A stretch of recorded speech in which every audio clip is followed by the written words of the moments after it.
ընտրված ժողովրդի կողմից, անգամ նրա համար, որ ինքը դեմ է եղել Արցախի հանձնմանը, այսինքն յուրաքանչյուր մարդ, ով դեմ է Նիկոլ Փաշինյանի հայացքներին, ով դեմ է Թուրքիա եւ Ադրբեջանի հետ ոչ բարով խերով խաղաղությանը, այդ նշանակում է, որ Նիկոլ Փաշինյանը պետք է իրեն բանտարկի, զրկի ազատությունից, քանի որ ունենք մի իրավիճակ, որտեղ Նիկոլ Փաշինյանը պնդում է, որ հենց ինքն է իշխանությունը, այսինքն ուղիղ բռնապետության մասին է այստեղ խոսքը, որ դու դեմ ես Նիկոլ Փաշինյանին, պետք է դատվես, անկախ նրանից դու ընտրված համայնքապետ ես, սրբազան ես, ծառայում ես Սուրբ Առաքելական եկեղեցուն, թե ընդհանրապես սովորական քաղաքացի ես։ Հետ չեմ ասում, որ կարող են հանգիստ յուրաքանչյուր համայնքապետի գնդակարը իրենց բակում ու ասեն, որ գիտեք ինչ կա, քաղաքական հայացքները ստեղեական նշանակություն չունեն։ Նույն պարագայում էլ Վազգենը եւ Նարեկը գտնվում են անազատության մեջ մի բառի համար, որը որ եթե վերցնենք յուրաքանչյուր իշխանականի լեքսիկոնից ու օգտագործենք Նիկոլ Փաշինյանի ասած դոմփելը ու Նարեկ Սամսոնյանի ասած հետույքայինը, ընդհանրապես ուրեմն Նիկոլ Փաշինյանը հավերժ պետքա գտնվեր բանտում, որովհետեւ Նիկոլ Փաշինյանը կեղեքում է հայ ժողովրդին, Նիկոլ Փաշինյանը ամեն օր դոմփում է արդարադատությունը, ընդհանրապես Նիկոլ Փաշինյանը ու հայ ժողովրդի իրար հետ ոչ մի կապ չունեն։ Նիկոլ Փաշինյանը սպասարկում է Թուրքի շահը, ադրբեջանական շահերը, Նիկոլ Փաշինյանը հերթական անգամ խաբում է ժողովրդին, որպեսզի կորզի ձայներ, կեղծի ընտրությունները, որ եւս 5 տարի ինքը կոտորի, կործանի, հանձնի ու հարստանա։ Նիկոլ Փաշինյանը ուղղակի Թալանի հոմանիշն է, Նիկոլ Փաշինյանը Թուրքի հոմանիշն է, Նիկոլ Փաշինյանը պետք է հեռանա, որպեսզի լինի արդարադատություն, լինի ժողովրդավարություն ու վերջի վերջո Նիկոլ Փաշինյանը եթե չհեռանա, չի լինի Հայաստանի Հանրապետություն, ինչպես հիմա չկա Արցախի Հանրապետություն։ Դուք ինչ ակնկալիքներ ունեք ԵՄ դեսպանից։ Տեսեք, ԵՄ դեսպանական լրությունը արդեն բավականին ժամանակ է, այսինքն չի եղել արձագանքներ, երբ որ ցուցարարների վրա կրակում էին, երբ որ Արմեն Աշոտյանը 2 տարի անցկացնում էր բանտում, երբ որ համայնքապետեր ընտրված գտնվում էին բանտում անազատության մեջ եւ այսպես շարունակ, այսինքն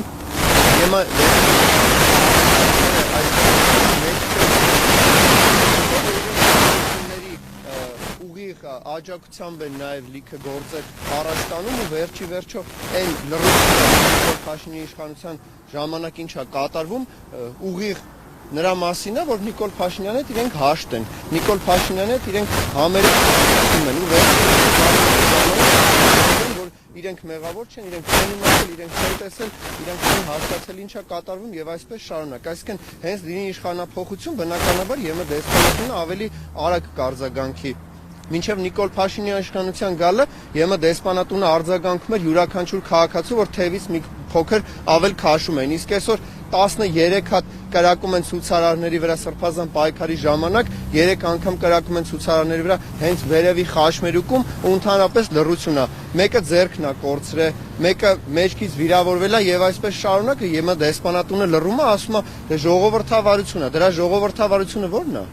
Իհարկե կամոնը նամակից որևէ արձագանք եղել է, թե դեռ լրացում։ Այս արձագանքներ չի, արձագանքների պարագայում բնականաբար կհեռանա պարագայում։ Էլի ակնկալիքները այսպես կոչված մեծ չեն։ Բայց եք համարում, որ անարդյունավետ է այս ամեն ինչը ավելի արդյունավետ քայլեր կարելի ձեռնարկել։ Տեսեք, մենք հնարավոր բոլոր տարբերակներ պայքարում ենք։ Փողոցի պայքարով կլինի նաև ինչու՞ չէ ընտրություններով կամ ընդհանրապես անընդհանրության ակցիաներով։ Հիմա մերը քաղաքական ակցիա է, որը այն բանի մասին է, որ արդարադատությունում կան խնդիրներ, արդարադատության նախարարի հետ կա խնդիրներ ու իշխանության հետ կա խնդիրներ։ Կան խնդիրներ այն մարդկանց մասով, ովքեր որ բռնաճնշումների արդյունքում հայտնվում են բանտերում ու մենք չենք կարող լռել։ Քաղաքբանտարկյաններ չկան, այդ դեպքում դուք ում համար եք պայքարում։ Մենք պայքարում ենք քաղաքբանտարկյանների համար այն սկզբունքով, որ ըստ իշխանությունների քաղաքբանտարկյաններ գիտեք քիչ կան, որովհետև իրանք մեղադրում են ինչ-որ բախտապաշարի համար, օրինակ Նարեկ Սամսոնյանին ու Վազգեն Սաղաթելյանին, չէ՞, բայց իրենք ավելի վատ բառապաշար են, չէ՞, օգտագործում։ Հիմա դառնում է, որ եթե վերցնենք իրենք քաղաքբանտարկյալներ չեն, ուրեմն պետքա բանտարկվի նաև Նիկոլ Փաշինյանը, Ալեն Սիմոնյանը, Ռուբեն Ռուբինյանը եւ այսպես շարունակ, որովհետեւ մեկը ասում է լեզուտ կկդրեմ Էդգար Ղազարյանին, մյուսը ասում է դու նրան մի դոմփի, նրան դոմփի եւ այսպես շարունակ, այսինքն Նարեկի ու Վազգենի դեպքում Ալեն Սիմոնյանն է հաղորդում ներկայացրել, դուք պատրաստում եք իր դեմ հաղորդումներ։ Ալեն Սիմոնյանի դեմ հաղորդում ներկայացնելու իմաստը չեմ տեսնում զուտ այն սկզբունքով, որ Ալեն Սիմոնյանը հիմա Նիկոլ Փաշինյանից հետո երկրորդ մարտն է, ու նշանակած ցույց, այսինքն դուք ոնց եք պատկերացնում Վարդարադատության նախարարը վերցնելու Ալեն Սիմոնյանի կալանավորի կամ չգիտեմ ինչ սկզբունքով ենք մենք նայում դրան։ Այսինքն այս ամենին վերջնելու համար դուք Իշխանափոխություն։ Միանշանակ նախ իշխանափոխությունը պետք է լինի քաղաքական սկզբունքով, պետք է բոլորը համախմբվեն հեռացնելու շուրջ։ Ոչ թե հավաքեն ով ինչքան զենա տանելու, ով ինչքան շատ է հավաքելու, ով է վարչապետի թեկնածուն, այլ պետք է վերջի վերջո ժողովուրդը համախմբվի այն ընդդիմության շուրջ, ովքեր որ ունեն մեկ գաղափարական տեսլական, որը Նիկոլ Փաշինյանի հեռացումն է։ Դրանից հետո կլինեն ժողովրդավար թափանցիկ ընտրություններ, այդ ընտրությունների շրջանակներում արդեն իմ կարծիքով եւ իմպիչմենտն է լավ տարբերակ եւ փողոցային տարբերակը, որովհետեւ